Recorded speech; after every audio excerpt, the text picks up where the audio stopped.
Trapped emotions are historical emotions. They are trapped because they happened at some point in the past, and there is the unwillingness to reconcile and address them. And so they sit and drown and cement themselves in memory. And every now and then this memory wants to resurface. Imagine having a piece of wood that you put on the water with your hand, and you keep it there, you hold it there. You're holding on to this piece of wood on the water. But the moment you let go or loosen up your hand, the piece of wood wants to float back up again to the surface. And the funny thing is that every time this happens, we take the piece of wood again and we put it back below the surface where we can't see it. And so this is how we actually interact with trapped emotions.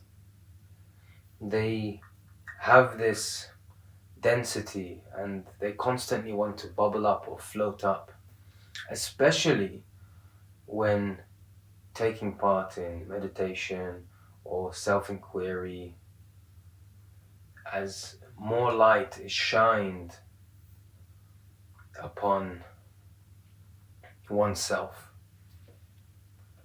And so any aspects that are trapped underneath the surface are aspects that we don't want to see, we don't want to feel.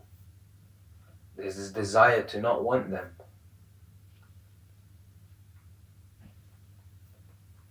And so shedding light through meditation and introspection or self-inquiry is actually the opposite of not wanting to see.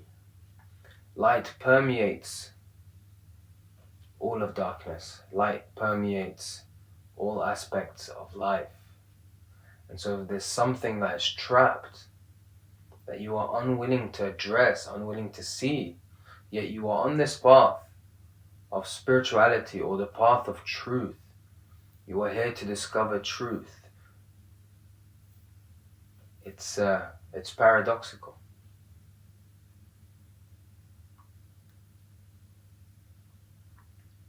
There is no discrimination in truth. The light of truth shines and is ever present, and as mentioned, permeates all aspects of life. There's no discrimination. But what discriminates what we want to see and what we don't want to see is the I, the separate self. The sense of separate self, the ego, is what will have typical discriminations in life.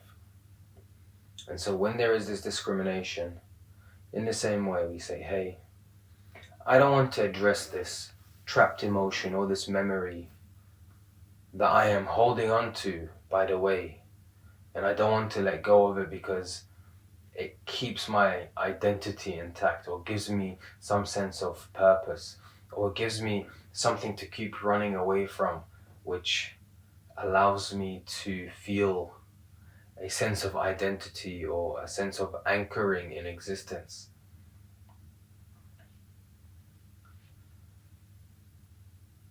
And so when we allow this light to shed and shine and permeate our being through and through without discrimination, then can the truth be unfold.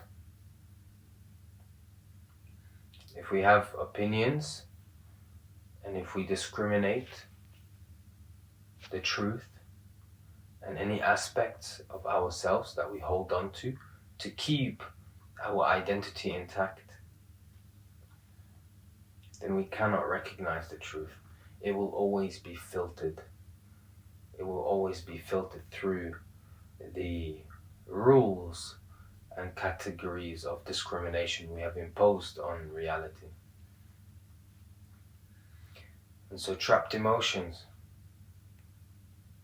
whenever anything surfaces, observe it and feel it in the same way you observe and feel anything else. The only difference with this trapped emotion is perhaps the intensity of the emotion, but also the trapped emotion comes with the desire to not want to feel it, to not want to see it. So the moment there's this unhappiness or this sadness or whatever it is,